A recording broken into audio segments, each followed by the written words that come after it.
Kita bersyukur sekali dari kalangan kaum muslimin ini kita mendapatkan bimbingan dari Allah Ta'ala, mendapatkan bimbingan dari sunnah Nabi besar Muhammad SAW agar menjaga keutuhan rumah tangga. Nah, bagaimana mewaspadai, menjaga, membentengi rumah tangga kita? Nomor satu, tidak ada tali kekang yang terkuat untuk menundukkan keburukan kecuali taqwa dan muraqabatullah. Taqwa, senantiasa menjalankan perintah Allah, senantiasa waspada dari apa-apa yang dilarang oleh Allah, dan muraqabatullah, senantiasa merasa di bawah pengawasan Allah. Ini 2 poin saya gabung menjadi satu, karena tidak ada orang bertakwa kecuali dia merasa diawasi oleh Allah. Dan tidak akan muncul rasa merasa diawasi Allah kecuali setelah dia bertakwa. Maka ini bagaikan bolak-baliknya mata uang, apa namanya? Apa itu? Dua sisi mata uang yang tidak bisa dipisahkan. Tidak ada tali kekang terkuat untuk menjaga rumah tangga kita, menjaga kita dari dorongan nafsu syaitaniyah, menjaga kita dari keburukan, menjaga kita dari kemaksiatan kecuali takwa. Maka untuk membentengi rumah tangga kita dari keburukan harus dibangun ketakwaan kepada Allah dengan sempurna. Dan jangan khawatir, ketika takwa itu terbentuk dengan baik, maka tentu dorongan-dorongan untuk melakukan kemaksiatan bukan berarti hilang 100%. Tapi Allah akan munculkan power, kekuatan untuk kita bisa melawannya. Kan begitu? Nah, kemudian perasaan bahwa Allah Maha melihat. Maka dibilang begini oleh para ulama, apabila engkau tidak meyakini bahwa Allah melihatmu, maka keimananmu bermasalah. Jadi kalau kita ini nggak yakin dipandang oleh Allah gitu ya, Allah nggak tahu lah. Kita nggak yakin dipandang oleh Allah. Fa'alam bi annallaha yara. Ketahuilah Allah senantiasa melihat. Kalau antum meyakini Allah tidak melihat, maka keimanan ada yang salah. Tapi ketika antum yakin Allah melihat, tapi dalam keadaan antum tetap bermaksiat, maka mana mungkin antum menjadikan pandangan Allah adalah pandangan yang paling hina di antara pandangan yang lain. Dilihat manusia malu, ketahuan jamaah malu, ketahuan orang tua malu, ketahuan keluarga istri malu. Terus kenapa antum tidak malu ketika di hadapan Allah Ta'ala? Ya Allah. Nah, maka pemirsa yang dirahmati oleh Allah, takwa dan muraqabatullah ini tidak bisa terbangun dengan satu orang, satu sisi. Harus terbangun dari 2 belah pihak. Siapa? Antara suami dan istri. Saling ta'awun, tolong menolong untuk menjaga rumah tangganya dengan takwa dan muraqabatullah. Nah, maka dengan itu kita semuanya tahu dalil-dalil tentang keutamaan takwa kan? Wa may yattaqillaha yaj'al lahu makhraja. Allah kasih jalan keluar, termasuk masalah rumah tangga, Allah kasih jalan keluarnya apabila Anda takwa. Wa yarzuqhu min haitsu la yahtasib.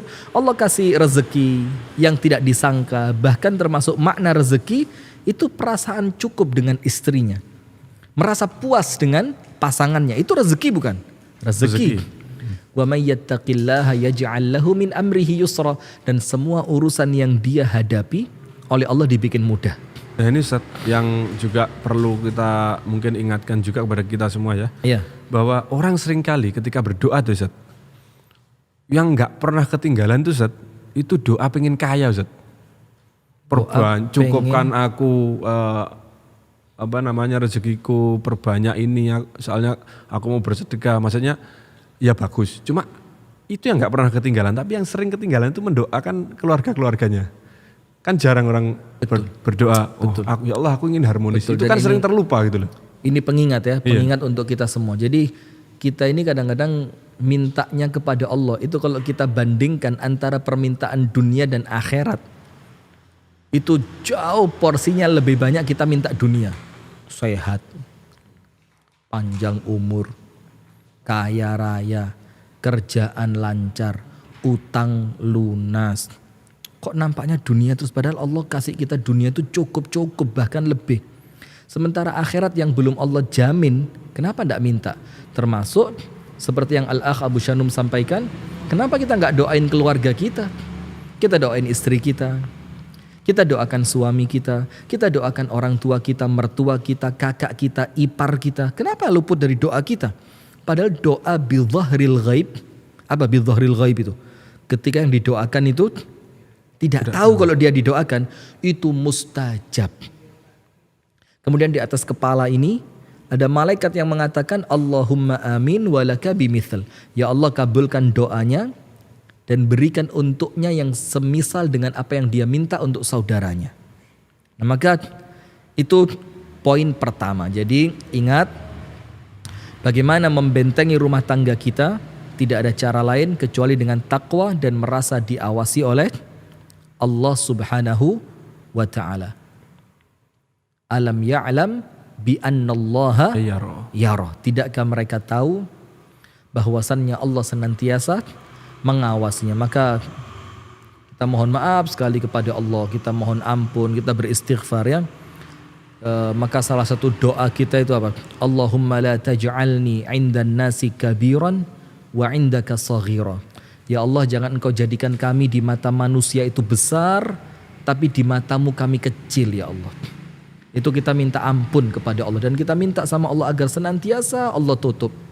Dan kemaksiatan kita yang tersembunyi oleh Allah senantiasa diampuni dan diselamatkan dari pandangan manusia. Amin ya rabbal alamin. Poin kedua, untuk menjaga rumah tangga kita adalah senantiasa memenuhi kebutuhan baik biologis ataupun kebutuhan non biologis dari pasangan kita. Maka dikatakan apabila suamimu pulang ke rumah, maka jaga 3 perkara. Ini untuk memenuhi kebutuhan pasangan. Nomor 1, jaga matanya. Jangan sampai dia memandang darimu kecuali yang menyenangkan. Iya enggak? Ya. Maka salah satu ciri wanita solihah, bang, idza nazarta ilaiha sarratka. Apabila engkau pandang, engkau senang dengan memandangnya. Dan manusiawi lah, kita senang ngelihat perempuan jelek apa cantik? Cantik, Ustaz. Bersih apa kotor? Putih apa? Enggak. Ini urusan kulit bahaya. Khawatir nanti rasis. Ya. Tapi kan secara naluri ya. Kita innallaha jamilun yuhibbul jamal. Allah itu maha indah dan Allah senantiasa senang dengan yang indah-indah. Bahkan sekelas Nabi Muhammad berhias untuk istrinya. Berhias. Apa dalilnya? Ketika ditanyakan apa amalan pertama Nabi Muhammad ketika masuk ke rumahmu wahai ibunda Aisyah? Apa jawabannya? Amalan pertama Nabi Muhammad ketika beliau masuk ke rumahku dengan siwak, membersihkan giginya. Bahkan kita ceritakan Abdullah bin Mas'ud itu punya semacam kendi di luar rumahnya untuk supaya ketika dia masuk ke dalam rumah tubuhnya sudah bersih dari debu. Untuk menyenangkan siapa?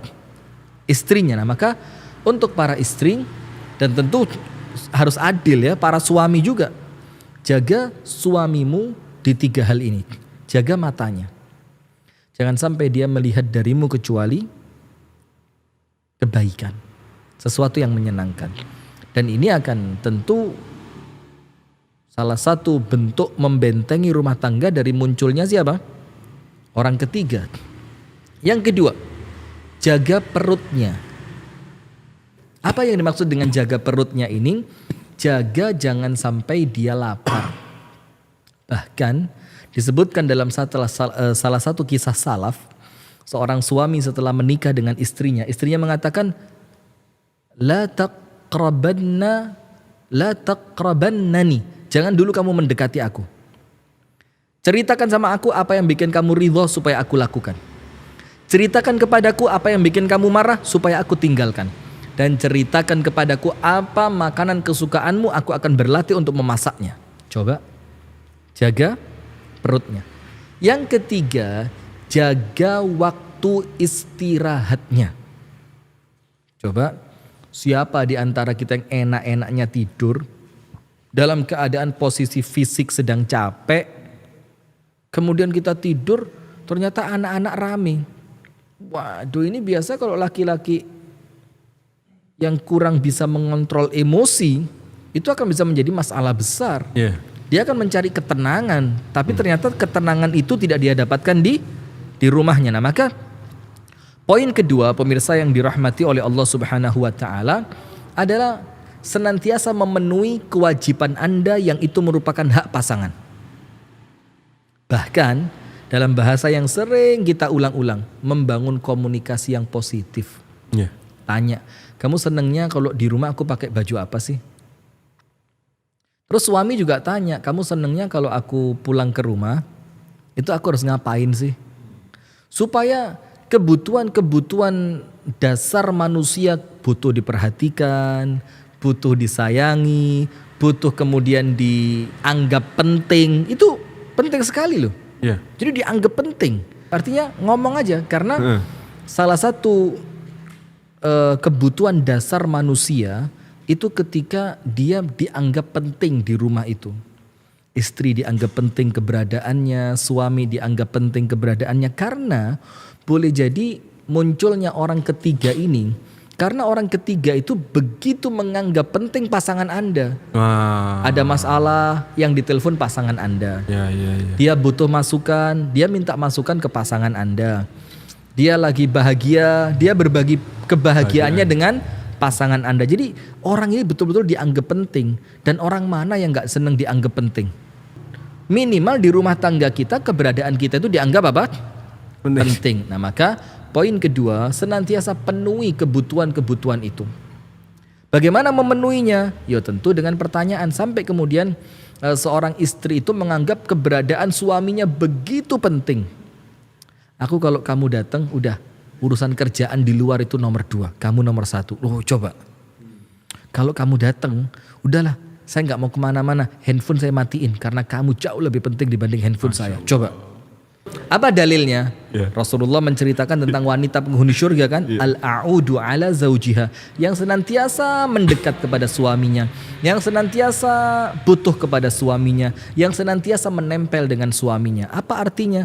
Dia menganggap keberadaan suami itu sesuatu yang sangat berarti.